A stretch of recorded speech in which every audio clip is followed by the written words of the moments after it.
Longhorn fans, Sooner Nation, welcome to episode 108 of the Bevo Podcast, the only podcast exclusively dedicated to covering the greatest rivalry in college football, the University of Texas and the University of Oklahoma. I'm here with my man, Kevin Miller. I am John Whitson. Kevin, you were courtside for the Isaiah Joe dunk last night in the Paycom Center. How was the environment, even though they came up with the loss? That dunk, I don't know what it is about this year, dude. The reason I'm even bringing this up is because the dunks this year have been insane. The one with our boy up in Minnesota, the one that took place over the top, the one that took the place over the top of Austin Reeves a couple weeks ago, and then Isaiah Joe's last night. I don't know what we're seeing in the NBA, but the dunks are legit. You were there. I think he pointed at you after he dunked it. What was the environment like when that dunk went through the net? Well, it was interesting, right? Because we get there, you find out Shea's not playing, right? He's been banged up, so that's a bummer. Yeah, it is, right? But you go in, Houston's won 9 straight games. So you're like, okay, this could be a really good game.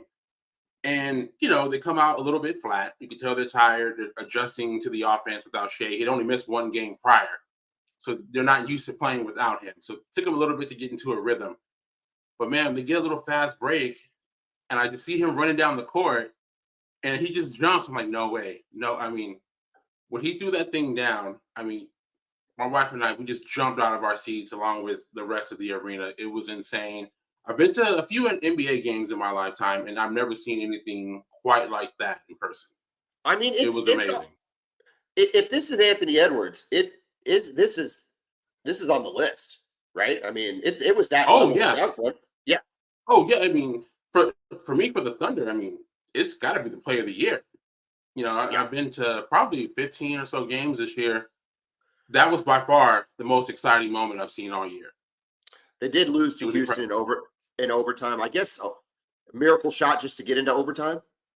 Yeah, a 3-pointer. It wasn't really a miracle shot, but it was a clutch shot. 3-pointer by J-Dub, Jalen Williams, future All-Star, by the way. He's really talented. And yeah, so I thought it was a good showing by them being without their best player. Second night of a back-to-back. Not playing great offensively in the beginning, but they just really clawed and scratched their way back into the game, able to force overtime. In Houston was just really good, though, in the overtime period. Dude, Houston's playing well, man. They're last time I saw, are they in the 8th spot? So they'll be in a play-in game? I think they're creeping on the 10th spot. Oh, is that all? Which will still get them into a play-in game. Dude, you wouldn't want to play them right now. You would not want to play Houston right now. Yeah. Yeah, league leading 10 straight win last night. I always feel like the Spurs used to do that in the 90s, that they'd go on runs in April. And like into March and April, the Spurs would go on runs and they'd shoot up that board and secure a spot, only to let you down in the early, prior to Tim Duncan. Yeah, early 90s. They'd shoot up the board and then just let you down. You'd be all butthurt about it. But no, I think the Thunder are still well positioned. I don't think they're going to get that first spot anymore. We've talked about that so far this year. I think they're down to 3rd right now. Yeah, they're gonna finish wherever they finish is going to be higher than we expect. They've already got 50 wins. Right. They're a really, really good team, and they're going to be a good team in the playoffs. I don't think they want to play. I don't think they want to play the Lakers. I think anybody else, Clippers, correct, even the Suns. I just don't think the Lakers are the best matchup for them. I agree. It's a little bit too much size in there with Anthony Davis and Hachimura, LeBron too. Well, and I said this too much size. I said it before too. You want to catch the Lakers in round 2 after they've gone through 5 or 6 games. Listen, LeBron is still LeBron. Whatever, he's great, but it can wear him down. We've seen him. Yeah, we've seen him get worn down. We've seen them get worn down in the playoffs. Austin Reeves. Just real quick, only because we're talking about the Lakers, and this is an OU podcast. I always thought he was a nice player at OU. I don't know that he ever lived up to his potential. I don't know if that was a coach thing. I don't know if it was a system thing. If he just wasn't mature enough physically yet. Did you ever anticipate Austin Reeves being this effective in the NBA to the point where he's getting No, a I mean, $50 million contract? I figured he'd be an NBA player when I went to the game where they played Texas that year. And I thought he was really good getting to the basket at will against Texas. Was a good defense that year. But no, I don't think he'd be this good. No. I mean, he's a key player on that team. He's a player that LeBron trusts, in clutch moments. Yeah. And that's hard to earn the trust of a guy like him, who's so kind of in control of what happens on the court offensively, right? Everything kind of runs through him, and he'll just get the ball and just throw it to Austin Reeves and just let him run the entire offense. So it's been great seeing it. I think that there's just probably something with LeBron that he doesn't feel threatened by him. Like Austin Reeves is not good enough to supplant LeBron James at any point, but is definitely good enough at this point in his career to complement him really well. So yeah, I think it's really cool, man. I did not think he was this good at OU. To think that, and again, this is what I talk about with OU as a basketball program, which although this month has been we talked about it last episode, a disaster. But we've had a very good program at OU. We should be in the tournament. We've got Trae Young, Austin Reeves, Buddy Hield. Blake Griffin's still in the league. I mean, there's a rich history of basketball at OU that extends beyond Billy Tubbs and even Kelvin Sampson. I mean, those guys are all post all of that, obviously, because it was so long ago. But my point being is we need to be in the tournament. But we beat that horse last week. So, Kevin, we are a football podcast. Spring football is here. Texas Longhorns are deep in it. I've seen criticisms by the fan base that Quinn is underthrowing Isaiah Bond.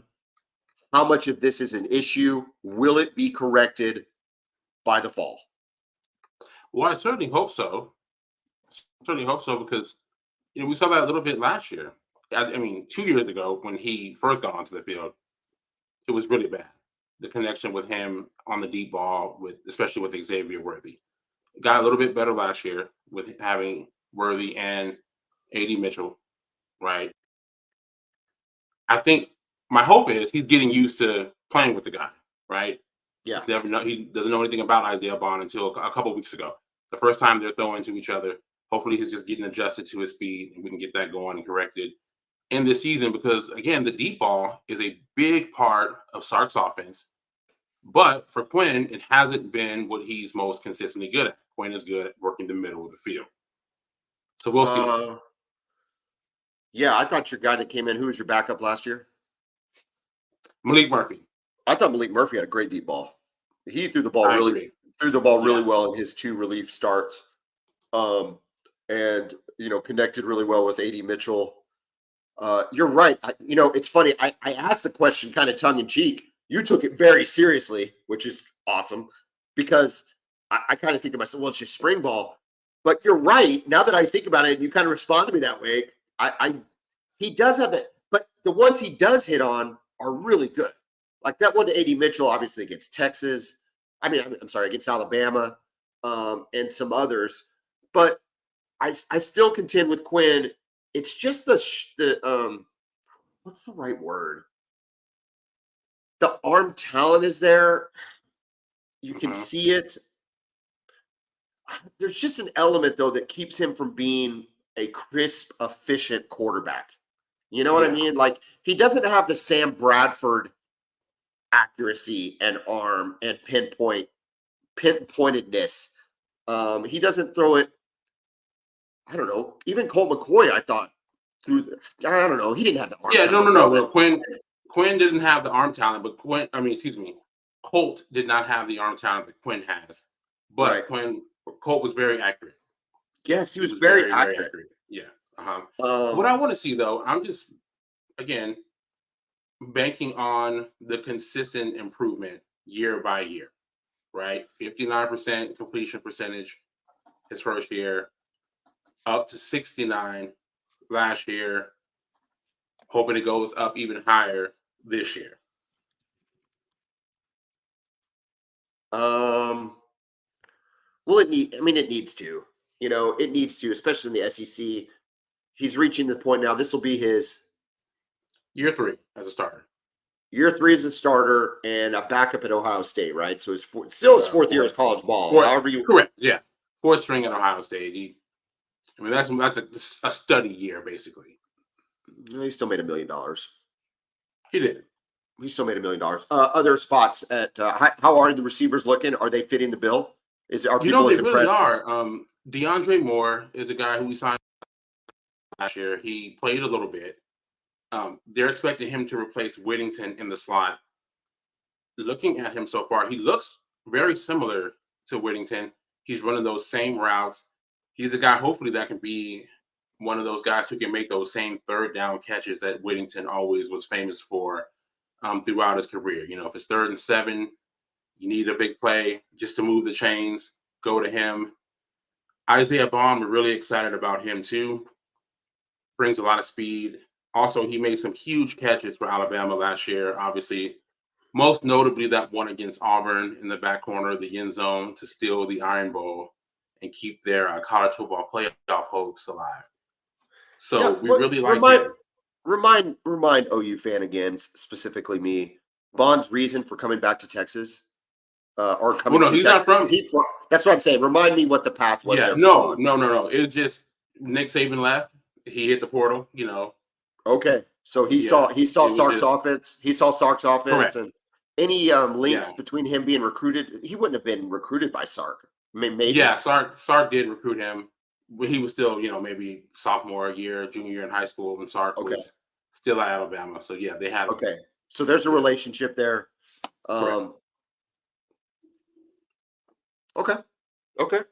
But again, this Sark's offense. Also, real quick, tight end Amari Nyblack, also from Alabama, really, really athletic guy. Made a couple of big plays against Texas last year in that game. I'm not sure if you remember that. If not, check it out. Amari Nyblack. He's at Texas now. He did not go through winter conditioning, so he's a little bit behind. But he's starting to catch up. Look for him to have an impact this year in replacing JT Sanders. Is he the projected starter, you think? I think so. If not, we play a lot of 2 tight ends. We did that last year with JT Sanders and Gunnar Helm. So I think this year we'll see Gunnar Helm and Amari Nyblack. Defensive side of the ball? Defense is looking good. The biggest question, of course, is replacing those 2 defensive tackles. We got a kid from New Jersey last year named Sadir Mitchell. Really big guy, similar to Tavondre. The only issue is, now, look, it took Tavondre years before he became the Tavondre that we saw last year, right? So he's still a little bit heavy per the coaches. The potential is there. We've got a freshman, though, named Alex January, who came in early enrollee, came in great shape. So we're hearing more buzz about him than we actually are about Mitchell, who was actually in the program last year. So a kid like Alex January, I look for him to play a lot this year and make an impact on the defensive line.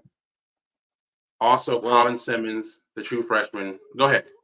No, go ahead. I was going to say Colin Simmons. We talked about him, in our signing day recap. 5-star kid out of Duncanville. He's an edge player. 6'3", 230 pounds, just a blur coming off the edge. Coaches like what they see from him so far as at least as a situational pass rusher as a true freshman. Well, I think for Texas, so much was made of Quinn and your receivers, but it was your defensive line that was the crux to winning as many games as you did last year. Absolutely. That's what allowed you to compete with Alabama. What allowed you to roll through the Big 12 with the exception of Oklahoma. But even then you were in the backfield constantly. We didn't run the ball very well against you guys. Threw the ball well, but didn't run the ball well. But Byron Murphy, Tavondre Sweat, right? Those 2 players had as much contributory effect to being in the college football playoff as any 2 players on your team. I think you could have had Malik Murphy playing quarterback. You had a backup running back that's for the last 4 games of the season. you could have had all of those situations and still made the college football playoff. Am I wrong? I don't think I'm exaggerating. No, they were incredible. They were So that unbelievable. it speaks to what you just said is how important that is going to be for Oklahoma. This is a transition for Oklahoma. It's the exact same thing. And for us, all eyes are on the three freshmen: David Stone, Jaden Jackson, and Nigel Smith. I mean, that's where it's at. And so I've been geeking out on videos of these guys going up against our offensive linemen, right? The How they problem look is, so far. well, they look really good, but that's the question, right? So this is the problem as an OU fan or any fan of any team. This is the Spring football, problem man. when spring football, early season, fall camp, whatever the case may be. It's like, well, are these guys really good? Is our offensive line terrible?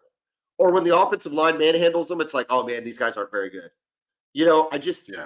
And half the time I don't know, and I don't know enough technique to know what I'm looking at, but I still get excited about it. When the defensive lineman makes a play on the offensive lineman, I get really, really geeked up about it. So for me, when those are the plays that are happening, I know how important defensive line is. We see it all the time. Alabama, Georgia, Ohio State, Texas last year.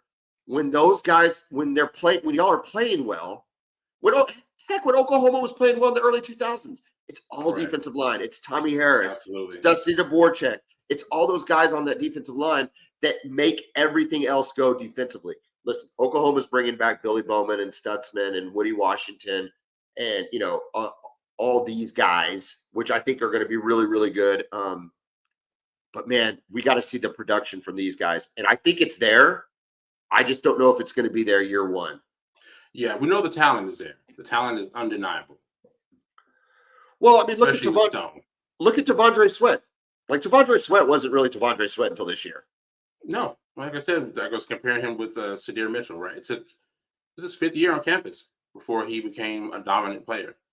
Yeah. It takes time.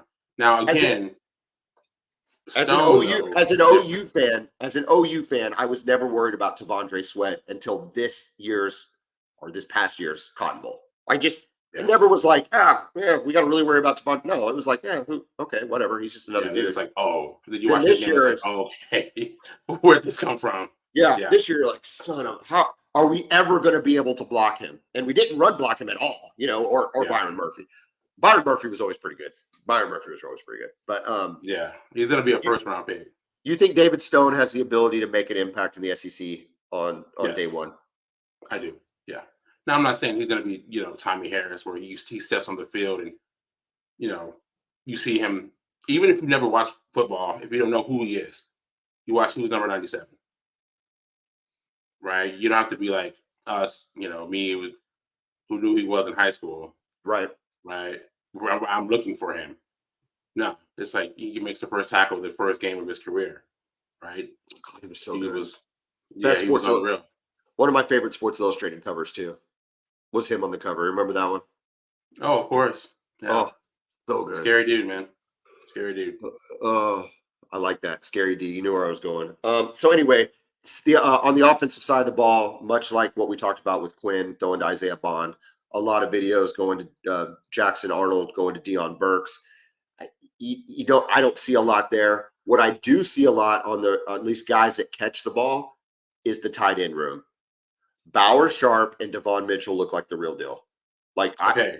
Devon Mitchell reclassified. He should be ending his junior year. Correct. Okay. He should be becoming a senior next year. He is now a freshman in college. Yeah, he Quinn Ewert it, right? So he graduates early or whatever.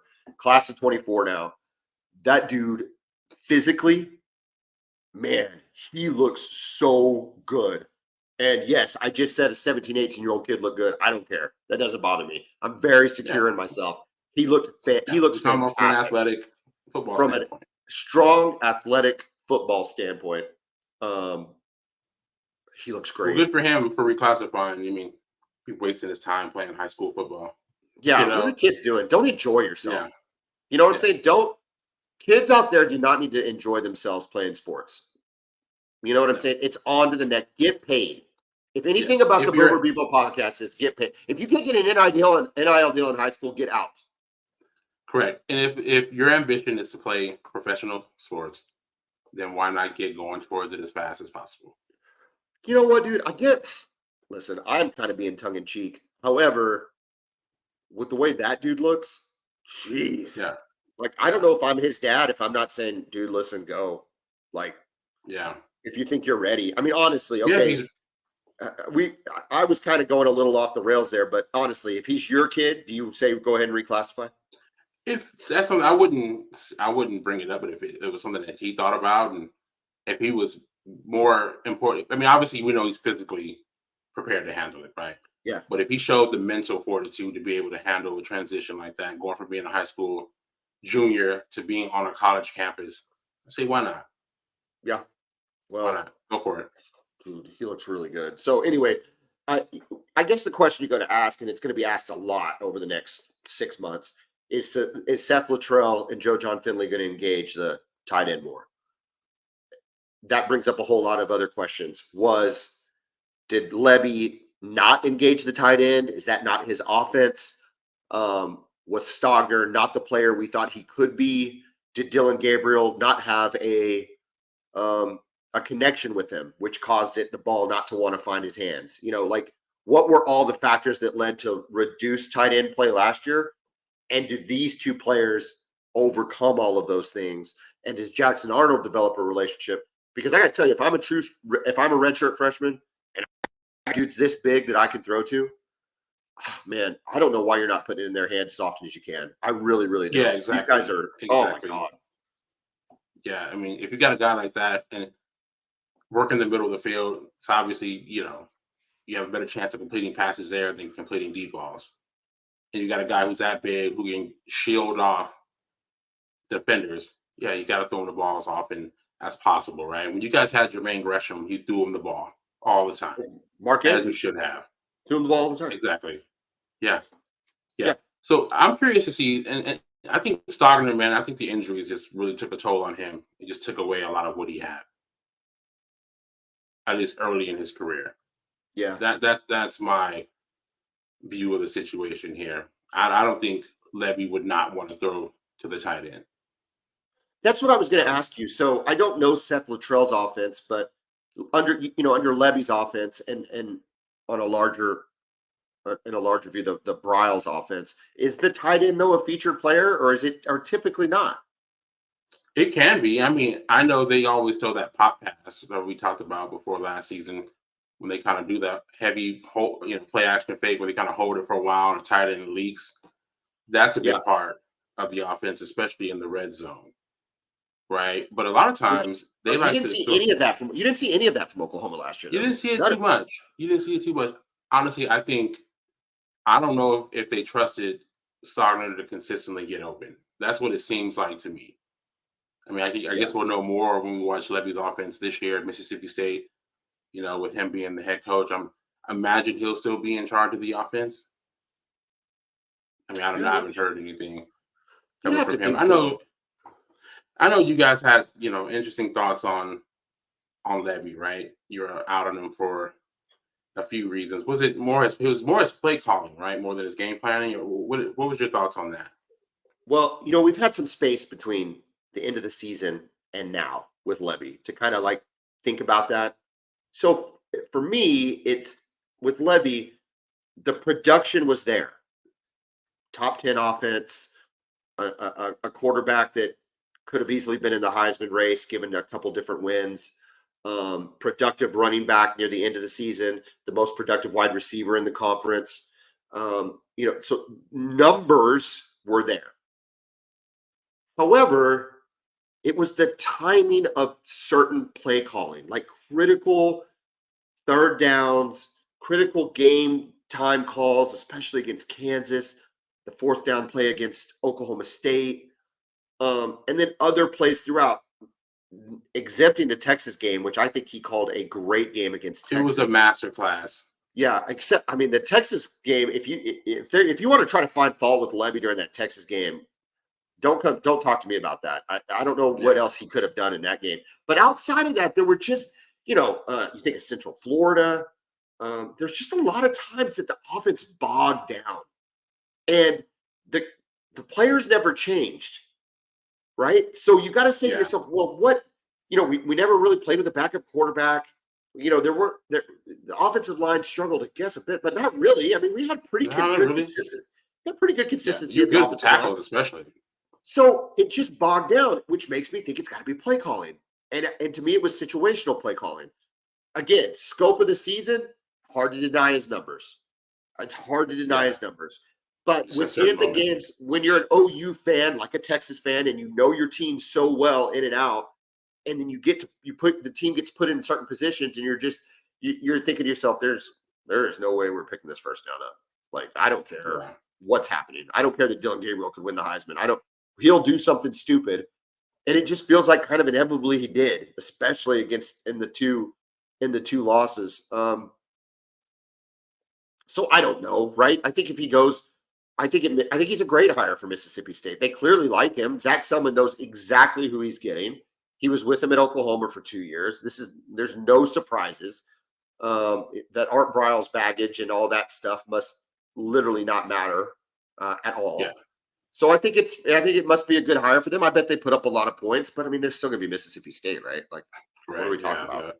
Yeah, I mean, I think Dan Mullen took them to their absolute peak of what they could be. Oh, with Dak? With, Dak Prescott, yeah. Yeah. I don't see it getting any better than that. No, Dan Mullen's on TV now, right? He's not even coaching anymore right now, is he? Yeah, he's not. No, I don't know if he even wants to. He probably doesn't want to. It's got to be rough, man, to have to recruit and then re-recruit your same guys. It's a different era, right? And I get a lot of coaches because people don't like change, especially somebody that has a acerbic demeanor like Dan Mullen, right? Yeah, and I mean, he's kind of a butthole. Correct. So correct. And apparently he doesn't like to recruit anyway. Exactly. He was a college coach. Yeah. And you can't be a college coach and not like to recruit. You just won't be effective at it. No, you have, he could be effective at it back in the day when they were signed, when he could be nice enough to get him on campus and signed. And then after that, he could beat the crap out of him mentally and physically. Yeah. Yeah. And that's fine. And it worked. Look, Dan Mullen was a successful coach, regardless of what you want to say. He made it to very high levels of coaching. But I don't know. Mississippi State to weren't they number one in the country? Yes. With that for a couple of weeks? I just don't know that that's sustainable, though, and clearly it wasn't.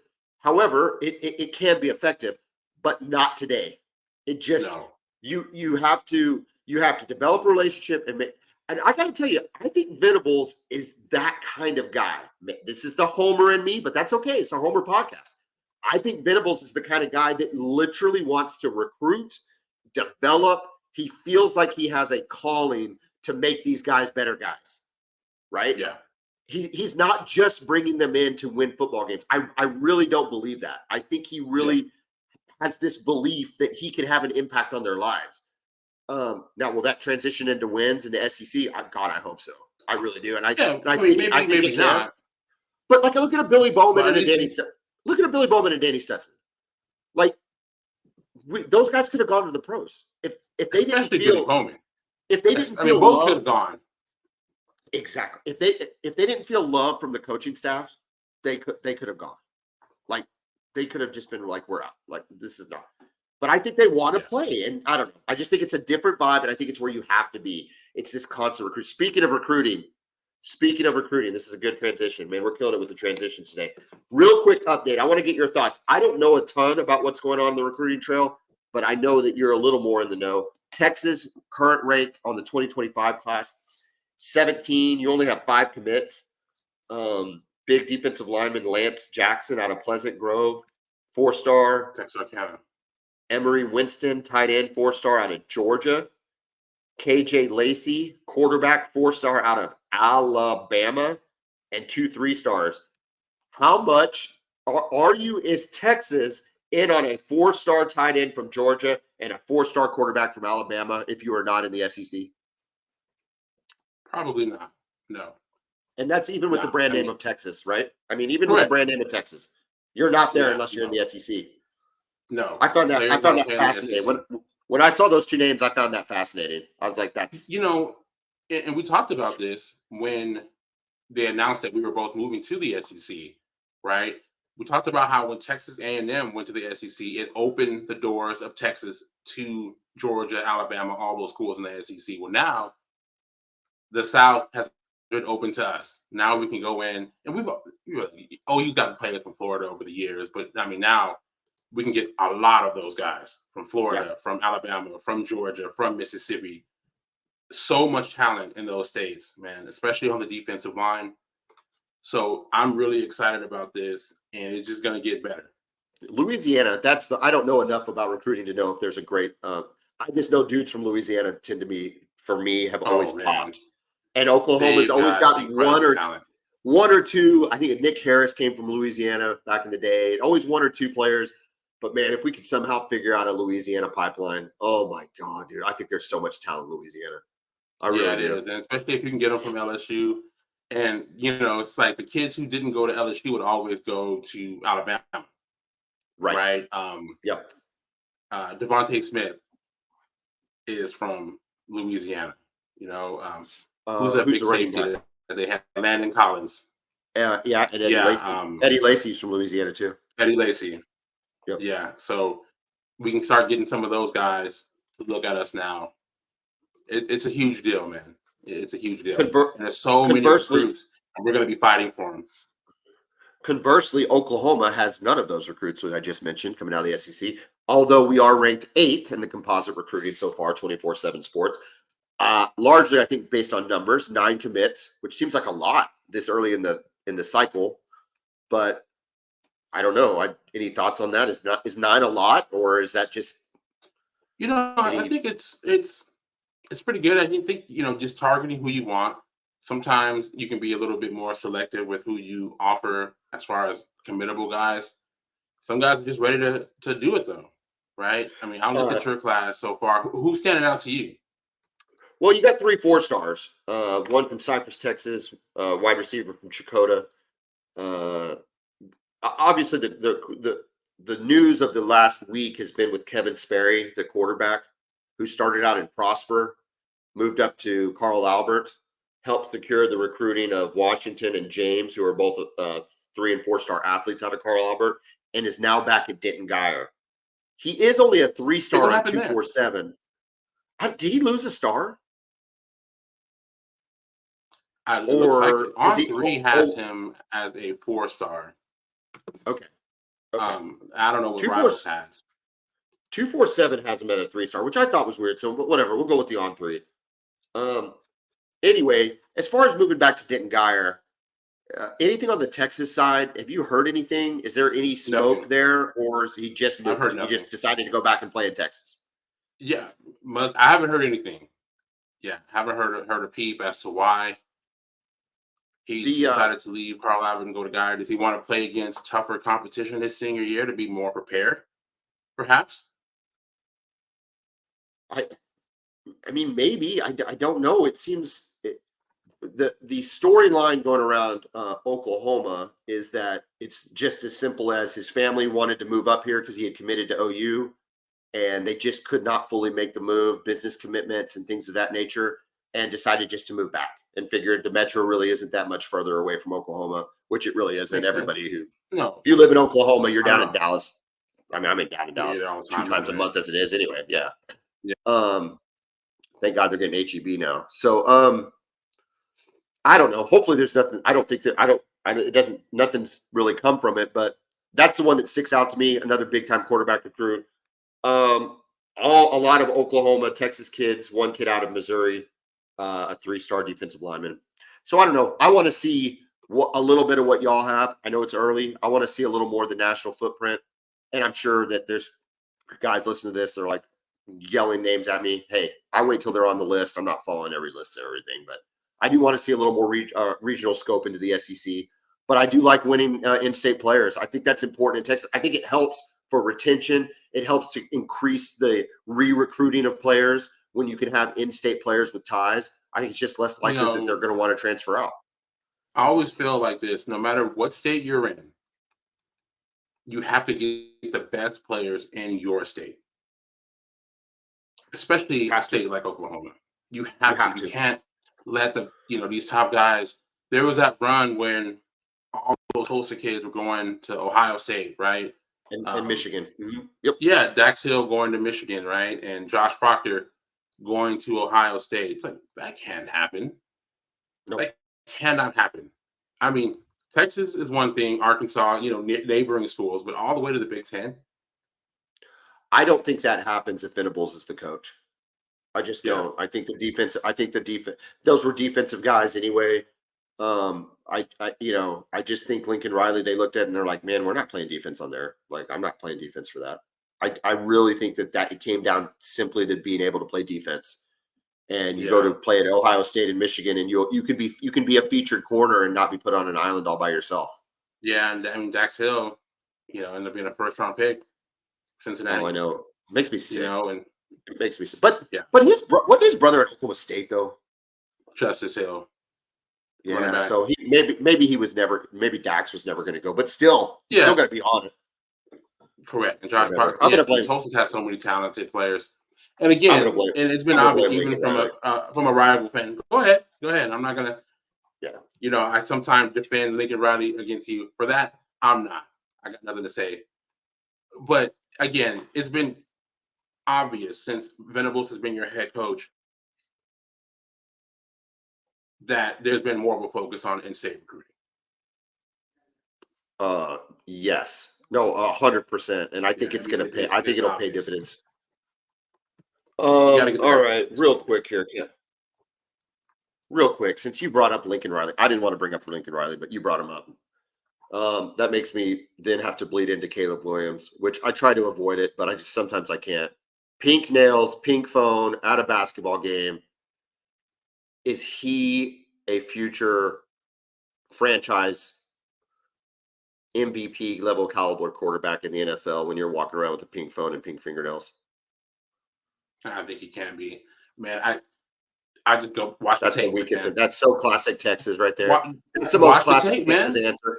What tape? Bro, watch the tape. The tape that he went 7-5 in the Pac-12. You want me to watch that tape? Listen to the tape where he got beat. So you want me to watch the tape? He got beat so bad that he had to go to the stands, and his mom hold him like a bawling little baby. Is that the tape you want me to go watch? Why do you do this? Watch the tape, man. And now you bring up Caleb Williams, and he's crying in the stand. Watch the tape, bro. I can't even deal with it. I saw the tape, Kevin. I saw the tape. No, you didn't. Apparently you didn't. He looked good in one game his entire career, and it was 2021 Red River rivalry. Every other game he sucked. That's the tape I saw. Okay, listen, and that's why you're not an NFL scout. That's all I gotta say. Watch the tape, man. Man, I did not know this was going to go there. I didn't want to talk about this. I don't know why you got to bring this up sometimes just to get me fired up. It's weird, dude. Hey, man, you go ahead, man. Go off. You let it all out. I'm going by what I see on the field. I don't know. That's a big deal. The pink. Unless I heard he was a bad guy. If I haven't heard anything about him being a bad guy or a bad teammate. He's not beating up his girlfriend, and he's not, Yeah. The pink thing is weird. Not like him. But he's been painting his nails for. He's been painting his nails for 4 years. Yeah. Like, what are we doing? Yeah. Like, if you're surprised by this. Yeah, I mean, I'm not about to go out and paint my nails pink, right? But we're from a different time, man. Certain things. If you and I would have painted our nails when we were in high school, we might have gotten jumped. Actually, there's no mind about it. Different time. At Taft High School, that was back in the day when Cowboys still went to Taft. Okay, yeah, man. Taft was interesting because it was so far out compared to those schools. Yeah, it wasn't. Yeah, it was interesting. It was we don't cuss on this podcast, for the kids, for all the soccer kids that are out there listening. But it was an SHIT kicker school. You know what I'm saying? That's what it was. Sure. I don't know how you poop kicker school. So you had. I would have gotten. You went to Holmes. You went to Holmes. I don't think you were surviving. No. Not at all. You couldn't even go to Ingram Park Mall with pink fingernails. No. It's just a different time though, man. What kids do. I think he's probably going to be Caleb, man. I just go by what I see. He can make every throw. And here's the thing: all that stuff he was doing last year, the hero ball, it was by necessity. Their offensive line was so bad. Their defense was so bad. I think he put too much pressure on himself because he knew if I don't score, the other team is going to score. He felt like he had to score every time they had the ball, a touchdown. And I think he pressed a little bit, and that's when you saw some of the hero ball. I think he pressed a lot. Even though playing for the Bears, it won't be that bad. It shouldn't be that bad. I think he pressed a lot. I think that I think you could see a level of. I think he could make the playoffs with the Bears. I think you could see a CJ Stroud effect that you saw at the Texans. Yeah, I don't think the NFC North is. I mean, Green Bay's fine; they're getting better. Jordan Love had a great season, made the second round of the playoffs. But you're not scared of Jordan Love, I wouldn't think. The Vikings lost Kirk Cousins. Yeah, I would imagine they'll be picking a quarterback. I guess you got Detroit. I forgot about Detroit. Yeah, Detroit's good. No, it'll be, but I want to see what they can do. They brought in Keenan Allen from the Chargers. Yeah, he's still productive. He's had some injury stuff. He's productive. I think they still have DJ Moore. Yeah, no, they do. So we'll see what kind of team they build around him, and if they give him the opportunity to be successful. I'm excited to see it. Kevin, let's take a minute and thank our sponsor, Brown O'Haver. Brown O'Haver is a public insurance adjusting firm. They work for you, not the insurance company. So if you've been hit by a storm, I'm thinking of specifically of folks down in Ada, Oklahoma. I know we've got some loyal listeners from the Ada Cougar country, and you were hit by a big hailstorm or something like that, and your insurance company's messing you around, give Brown O'Haver a call, 405-735-5510. It is storm season. There will be tornadoes. If you are one of the unlucky ones and you get hosed over by a tornado, do not further that by getting hosed over by your insurance company too. Instead, give Brown O'Haver a call, 405-735-5510. Get our clients 30 to 40% more than you would get on your own. Give Brown O'Haver a call and let us help you get more money for your insurance claim. Kevin, Sweet 16 matchups real quick before we go. Texas, real quick. Texas, not the best showing in the. You got a round one win, but come on, guys. Yeah. You know what? I guess the second half against Tennessee was better, but you can't just walk away feeling great about it, right? Yeah, honestly, the tournament played out like the season. I didn't have any more expectations than what I got. Right? I think for this team, up and down all year, the roster just wasn't really balanced this year. So I thought them making the second round of the tournament was a very fair result for this team. I don't feel like they underachieved or overachieved. It was right where it needed to be. I disagree. I've watched Texas more this year than I ever have, largely because of this podcast, and just trying to stay up with them. I just think you were really talented. I think you had talented guard plays and a talented big, and then you had some complementary players. And I'm just not sure Rodney Terry could put it all together. Like that, it makes me nervous going forward if I'm a Texas fan. Yeah, you got Amos is a what? He's a really good player, dude. Like that's a really, really good player that can get a lot of points for you. And then you got Disu in the middle, and then you got we always talk about the athletic kid on the wing, and then Tyrese, like that kid. How do you not get that kid playing more? I don't know. There are a few concerns that I had about the way the season ended up panning out, right? And what I'm saying is based on the way the season went is the way the tournament went. So I wasn't surprised by it. This is pretty much what I expected based on what I said. I agree with that assessment. I agree with that assessment. But and to your point, did they underachieve in the tournament? No, they achieved appropriately based on their work throughout the year. I understand that, and I'm not arguing that. I'm saying, however, now taking a further step back and saying, okay, with this roster, as a team, looking back on it, I just think you underachieved. I think you had a better roster than Oklahoma did. And even though our records were very similar. Fair enough. That's all. There are a couple things that really concerned me. Number one is the inconsistent play of Tyrese Hunter, because here's a guy who will score 30 and then the next night score 6. Yeah, it's right. It's wild how inconsistent his play could be at times. Also, Dylan Mitchell, he seems at one point during the season, he was really starting to come on but he had a stretch of I think 5 or 6 straight double doubles. Yep. And then I think over the last month or two that he had none. None. I mean, you look at the box score, he's got 2 points and 4 rebounds. I mean, Yeah. almost every game he plays in, he's the most athletic person on the court. This guy is an NBA athlete right now. And he just disappears. Sometimes you have to remember that he's even on the court. I'm just talking about just from pure athleticism. Yeah, I Right? mean, He's got Jalen Moore for OU is that same guy. he's a freak too. But I thought he was more present in games than your guy. Like I thought our guy was more. I think they're very similar, athletic. You know, you're not counting on them to knock down 10 threes, but they're very athletic. No. And I just thought Jalen Moore kind of showed a more upward trend than your guy. Your guy kind of flat. And I mean, we saw we were at the game here in Norman, right? Texas versus Oklahoma. That was great. I mean, some of those plays, he's just skying in, grabbing rebounds over 3 guys. Yes. Dylan Mitchell was.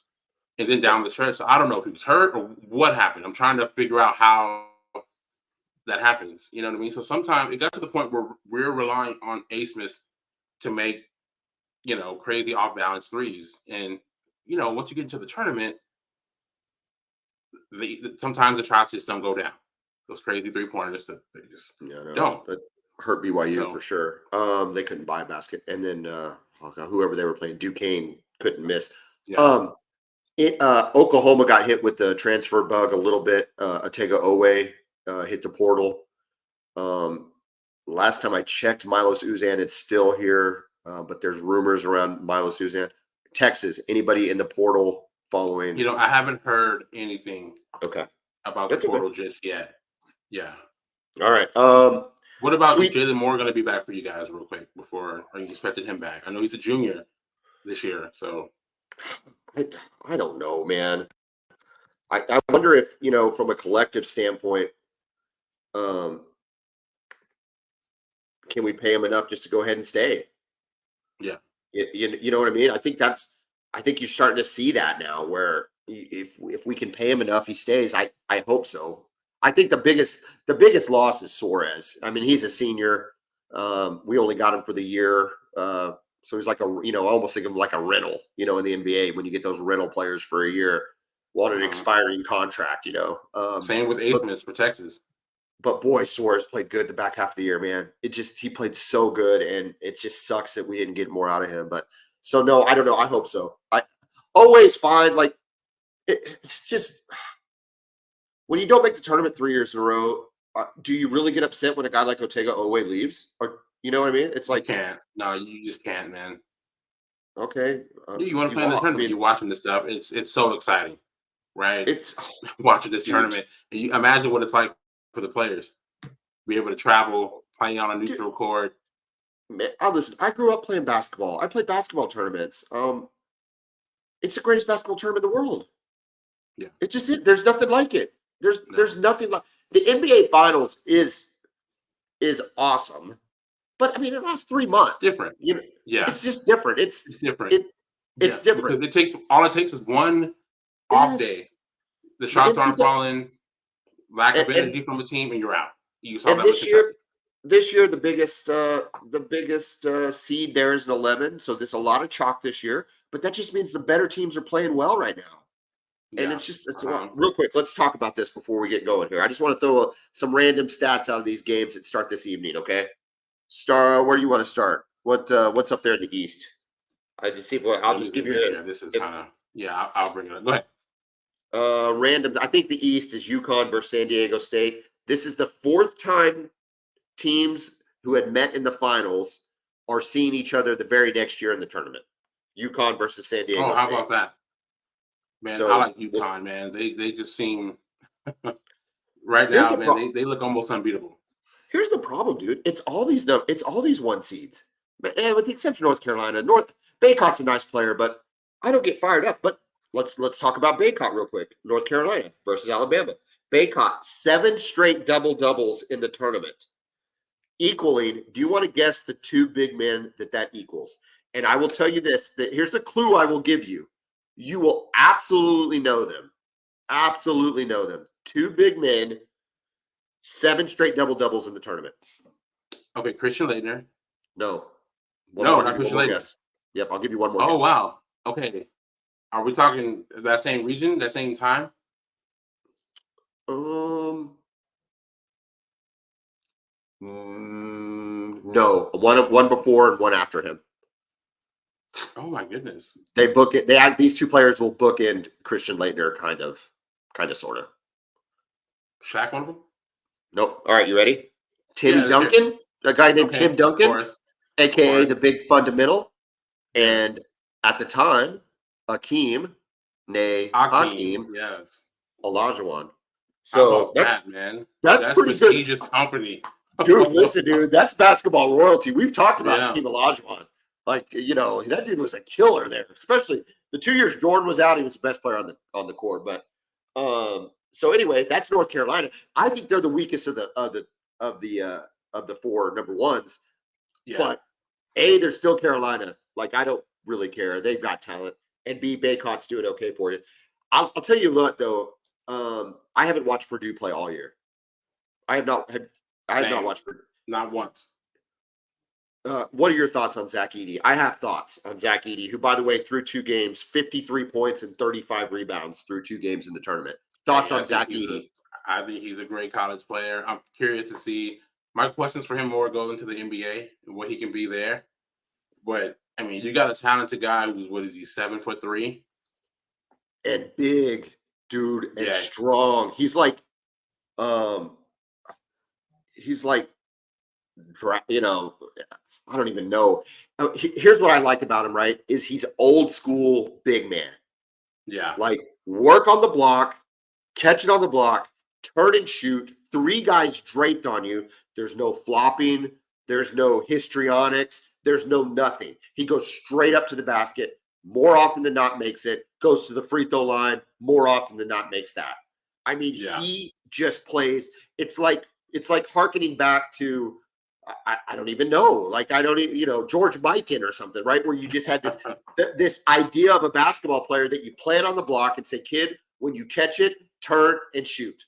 Like, that's your game. You're bigger and you're stronger than everybody. You're bigger, you're stronger, you're closer to the goal, turn and shoot. And dude, he just doesn't seem to care. And I really, really like that about this kid. Like, that it was really interesting to watch. They're going up against Gonzaga.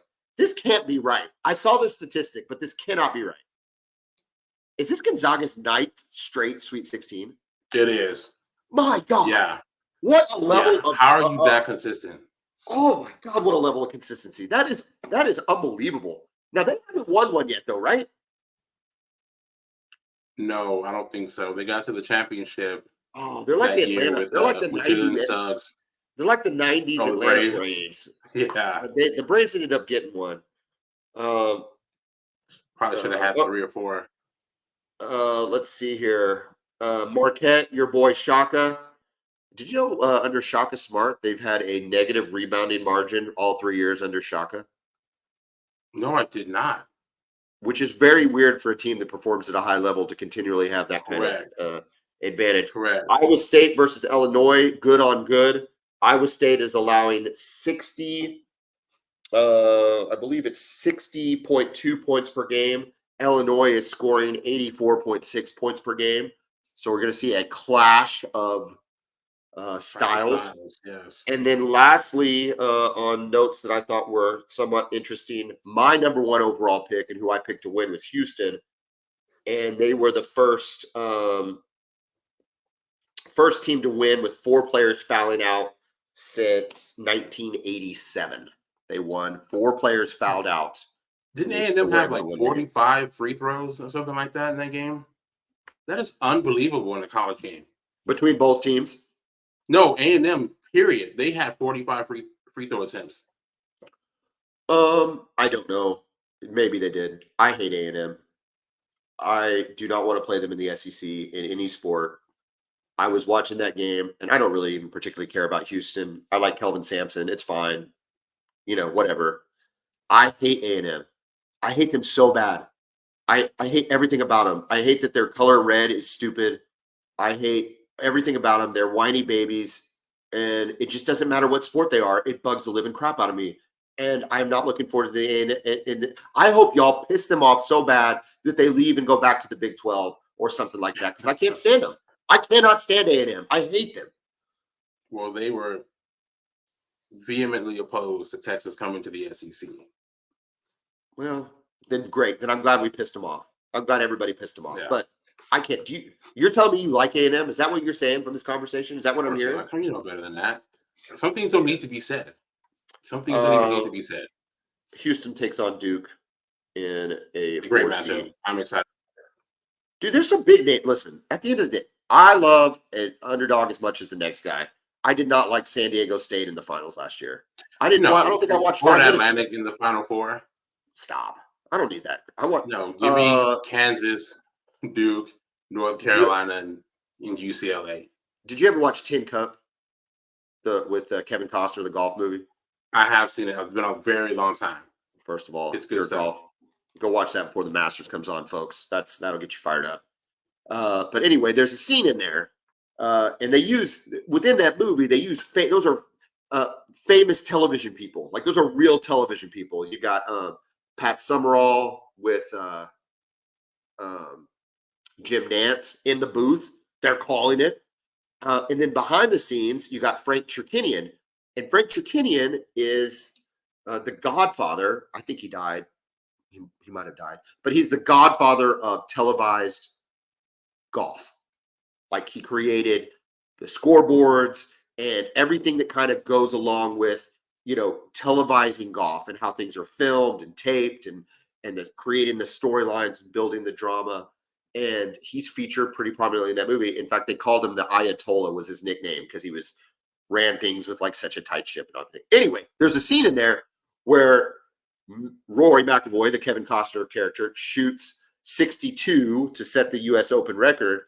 And they're like, oh, what a great record. Obscure driving range pro, shoot 62. And Cherkinian, the Ayatollah, goes, I don't need obscure driving range pros. I need heroes. I need people that people know. That's what makes good television, not obscure driving range pros. That's how I felt about San Diego State. I don't need this. I don't need the Aztecs. Yeah. Give me Duke. Right. And listen, if you could give me Duke, Kentucky, North Carolina, and throw in a Big Ten team every year, UCLA, Kansas, you give me those every year. Hey, I'll even take Gonzaga lately. You give me those. They're new blood. And I am good to freaking go. Like, I am sorry. I don't need that. I don't need obscure driving range pros in the finals. Like, it doesn't do anything for me. Florida Atlantic in the Final Four last year is all we need to say. And here's the problem, right? You're a Texas fan. I'm an Oklahoma fan. We're rarely the underdog. We're rarely David to anybody's Goliath. So maybe we just don't understand. But I think most people are like us and don't want to see that. They want to see big names. Yeah, correct. Sometimes we both crash the Final Four party. You guys more than we have. You guys were there a few years ago. Yeah. Right? But even when we crashed it, we were one or two seeds. So we were correct. Yeah. And that's the thing, right? I want George Mason to go to the Sweet 16. Elite Eight. Maybe even the Elite Eight. Sure. But when it's Saturday evening and the Final Four is starting. The only one that I can remember was the Butler game. I was going there too. Yeah. Now that one could sway me. Somebody could make a legitimate argument that if Gordon Hayward hits that shot, that could have changed my argument. By the way, is he even on the Thunder right now? They're not. He is on the Thunder. He is playing. He is in the rotation. Is he getting anything though? Is he getting anything? Is he productive at all? No, I think he's still not really. I think he's still working his way back into the game for him. But they are playing him, which means they must plan on using him in the playoffs. Because I see no other reason why you would have him out on the court now, as opposed to someone like Ousmane Dieng. Listen, if we need a half court shot, give him a second chance. But other than that, I don't really care about Gordon Hayward. Well, that would have been hold on real quick. That would have been the best moment in NCAA history, right? If he'd have hit that shot to win the title. It would have been one of the best moments in sports history. Yeah, I mean, because if you think about NCAA basketball, what's the first thing that comes to mind for you? As far as moments goes in basketball? Yeah. Leitner against Kentucky. Leitner against Kentucky, 1992. Same. To me, that's it. I mean, I watched it live. I was 9 years old, I think. Was it 91? 92? I think it was 92. I think think it was 92. I think it was their second year. Yeah. Watch it live. I mean, he almost had a perfect game. Leitner's stat line in that he game. didn't almost. He did. He was 10 of 10 from the field and 10 of 10 from the line. 30 points. I mean, 10 of 10 from the field, 10 of 10 from the line. It was a perfect game. Bill Walton, what a boss he was, even though I hated that guy. Bill Walton went like 21 for 22 in a finals one time. Yeah. But no, he hits that, it surpasses that. Correct. To win the title. That. And I don't know. Who was the kid? Chris Jenkins from Villanova, who hit the 3-pointer against North Carolina at the buzzer. Yeah. To win the championship. I mean, that was awesome too, especially after Marcus Page hit that crazy double pump 3-pointer to give them the lead. That may have become the best shot ever. Oh my gosh. I love the tournament. Oklahoma, please get it's back great. in. Kevin, it's been an hour. I got to go get my kid from school, but this has been amazing. I love talking to you about sports. I've got 14,000 other things on the list, but we'll have to do it next week, especially and we'll preview the national championship in basketball, and we'll talk some more spring football. We'll start zeroing in on these spring games. There'll be more to talk about. Kevin, anything else before we go? No, man. Just appreciate everybody listening and supporting, and a lot more to come from us. Hey, share, like, listen, do all the things. You guys are the best. Kevin, have a great afternoon. Boomer. Hook 'em.